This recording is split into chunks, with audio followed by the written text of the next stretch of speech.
Dormitabis, Chapter 1, Part 2. The demon charged in after the mares, snatching one up into its enlarged hand by the head. Holding her in the air, it drooled a pool of grayed-out saliva, and 4 tendrils snaked from its chest, ready to snatch the poor victim up. Who dares interrupt my evil monologue? The monster halted itself, keeping his grasp on the mare as he reeled to the side, glaring over his shoulder. Nightmare Moon stared back, unflinching and unwavering. The morphed human threw the mare away, slamming her into 3 more and knocking them all out cold. Hunger. Feed. Nightmare Moon took a step back to ready herself as the monstrous being of hate and anger lunged at her with surprising speed for one of its size. Facing to the side, she made herself physical again, and turned back to the creature. She gasped as it was on her again, smashing its fist into the side of her face and throwing her to the wall in an instant. The integrity of the wall Nightmare Moon collided with was cratered, cracking all around her sides as her helmet was shattered.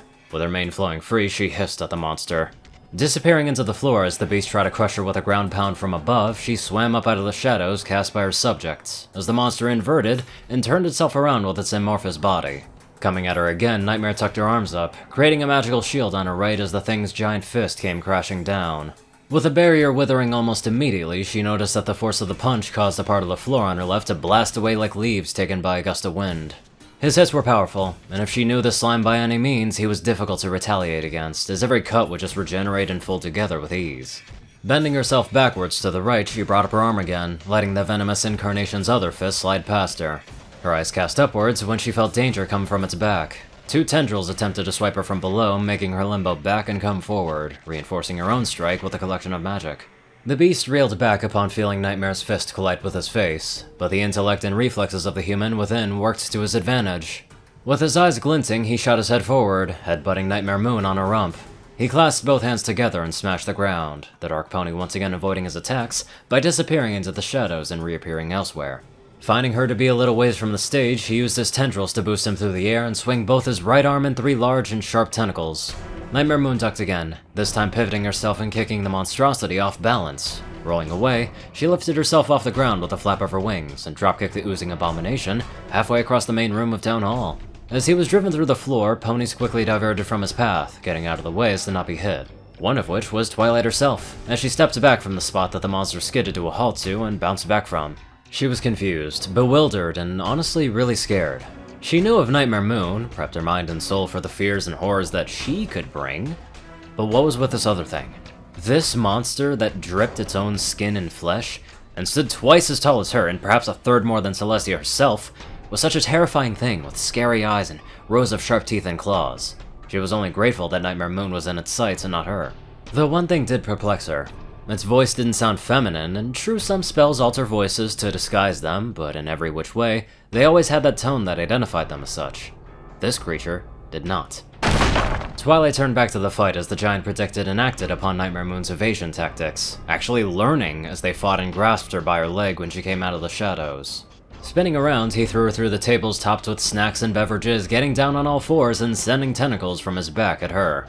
Nightmare Moon's collision with the tables was instant, and before she could even recuperate, her opponent had her by the legs. Dragging her back to him, he hung her up in the air before him, punching her to the side and cracking open a window with her body.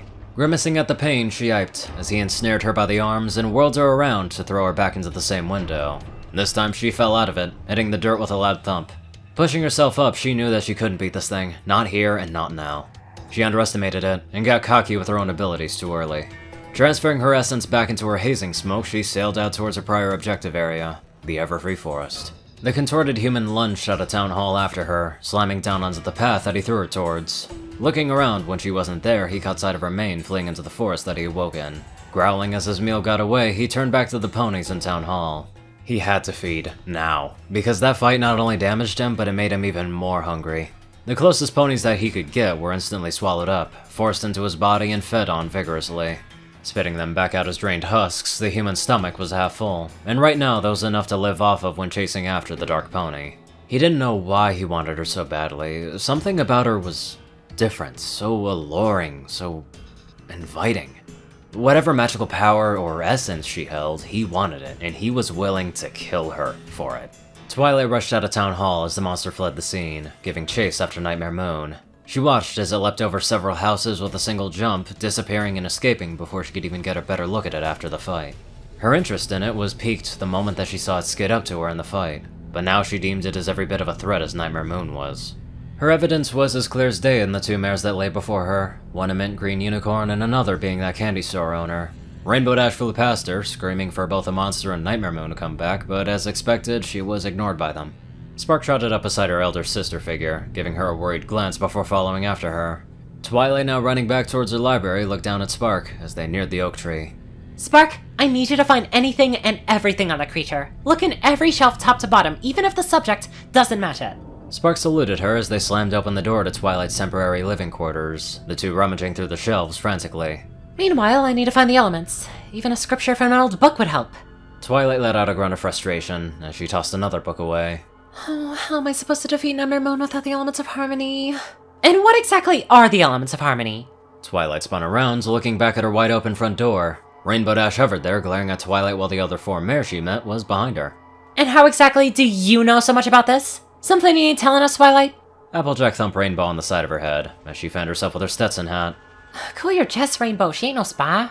She placed her hat back on her head as she eyed her newly made friend. But you seem to know a lot about what's going on, don't you, Sugar Cube? Twilight glanced at them all before sighing, ushering her female dragon assistant to keep searching while she explained herself to the group. I read all about the protections on Nightmare Moon. I knew when she'd appear, what she'd look like, how she acted, but I never fully understood the means of which to defeat her. Twilight cast a projection spell, showing 6 stones that floated before the 6 mares. Some mysterious objects called the Elements of Harmony are said to be the only things that can stop her. Thing is, I don't know what they are, where they reside, or even what they do. The Elements of Harmony, a reference guide. Twilight looked up at the tallest point of the shelves, seeing Fluttershy holding an old book, flapping her wings gently to sustain herself. Wait, Fluttershy? How did you find— The shy Pegasus hid behind her mane as she slowly descended, touching down before the adept spellcaster. Oh, I'm sorry. I just heard you say elements, then I saw the name on this book's spine. Your shelf is organized in alphabetical order, and this book was put in E by mistake. Twilight blinked at the cream-colored mare, before shaking her head and flipping open the book. Alright, let's see. Elements, what do you do? She flipped one page, then doubled back 2 when she thought she passed it. Smiling upon finding what she was looking for, she read it aloud. There are 6 elements of harmony, but only 5 are known. Honesty, loyalty, generosity, kindness, and laughter. The 6th is a complete mystery. It's said that the last known location of the elements was in the ancient castle of the Royal Pony Sisters. It is located in what is now the Everfree Forest. All occupants in the room jumped as something big hit the side of the library. Looking up at her window, she spotted the beast that invaded Town Hall, now attached to her window, and growling off at something in the distance.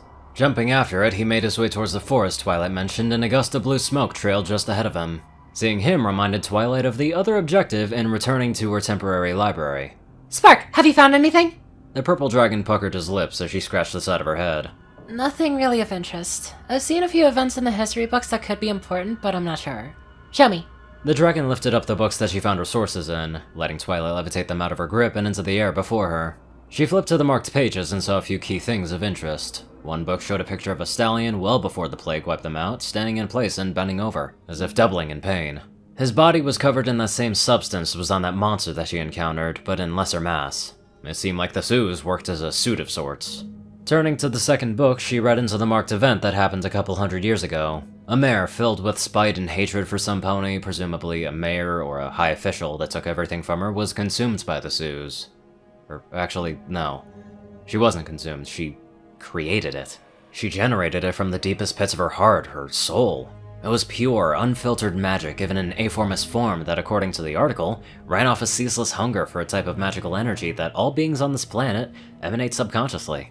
It's a powerful nutrient that is needed for most creatures to survive, such as ponies, griffins, and centaurs. Oddly enough, some species like yaks, dragons, and even diamond dogs can survive having that essence leached from them, though their nervous system and cognitive functionality in both the brain and body is impaired until the nutrients replenish naturally. That mare became the same monster that invaded Town Hall, but even then, still, this incarnation was less threatening, less violent. It was focused on the nutrients of a single target, and only after her revenge was fulfilled did the satisfaction kill the ooze, and her hatred was let go. The final book made Twilight's eyebrow raised. It was notes. Published notes of an experiment that was tested by 2 royal scientists under the order of Princess Celestia.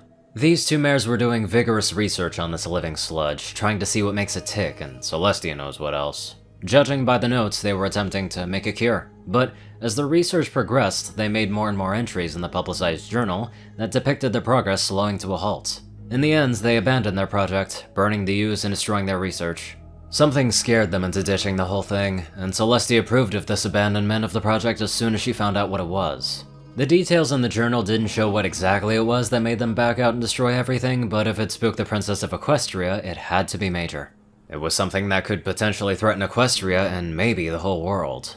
But that's not where the journal entries ended. Another one was made after a police report was filed for a crash of the first aerial chariot pulled by engines instead of royal guards. There were 4 survivors in the crash, and they all reported seeing the same thing. A creature, a monster made of slime. A pony within a suit of horrors. One of them dubbed the creature Venom for its toxic behavior and poisonous hunger for living creatures, like a parasite leeching off of hosts, one after the other. That Venom creature was eventually subdued, and with overwhelming force, the secondary scientist that worked on the Venom suit was put down. Venom? That's what this thing is. But who's inside of it? Twilight shook her head of any rambling thoughts. She had to focus. Venom can come after she has located the elements of harmony and saved the world from eternal night. Closing the books and having a location, she ordered Spark to stay behind for safety's sake, wanting to keep her special dragon assistant alive and out of harm's way, as she ventures into unknown territory. Stepping out into the night, she found that the other mares were tagging along, much to her chagrin. Girls, I know you want to help, but I think it might be best for me to venture on alone from here. Applejack rolled her eyes, as she tugged on the thin brown jacket put over her tank top. No can do, Sugar Cube. We ain't letting no friend of ours get into that creepy forest all by the lonesome. She nudged Twilight as they all jogged towards the Everfree. We're sticking to you like caramel on a candy apple. Their protest made the purple unicorn groan, but in all honesty she was welcoming the company. Not only would going into a forest of unknown dangers alone be frightening, but facing Nightmare Moon and Venom, alone, would most likely result in her death. She would much rather avoid that. Following her newfound friends in through the tree line, she kept an eye out, as her ears flicked to and fro, attempting to pick up any signs of the venomous project's feral howls, or even an abnormal gust of wind. Even in company, she was going to remain ever so vigilant, for Nightmare Moon would have definitely set up traps and trials along the way to the castle of the Royal Sisters. I just hope that none of them are lethal. Part of me is expecting Nightmare Moon to somehow tame Venom. I don't know why, but it just seems like it could be a thing. Now let's get on to our super friendly donators. Top donators: TacoCat598, Peter Coulthard, J Tinman, Darkside, Gauntlet, and Only One Thing. Zar630, Strix, Raiden, Narwhals, Black Moonheart, Drake Lovedragon, Pastel Skies, Austin Roland, Magazine, CrazyKiller557, Nike Kruger, Dospo, Madman Stan, Delta Omega, Jack Cadge, RuneScythe9852, Hunter Norman, Stephen Bingham, Michael Taylor Moore, Dash of Evergreen, Riding Dragonwolf, Ponyman, Tall Rasha, The Toilet Snake, Sword Brother and Mordred, Ron and Wandering, Random Person Man Guy, Easy, Skyuchia, Leslie Perkett, Jordan Peterson, Crimson Kitten A9, Lightskin, Monster Kitty, Needs a Life, Milan Biehenek, and many more awesome people. Thank you all very much for watching this video, and live life to the fullest.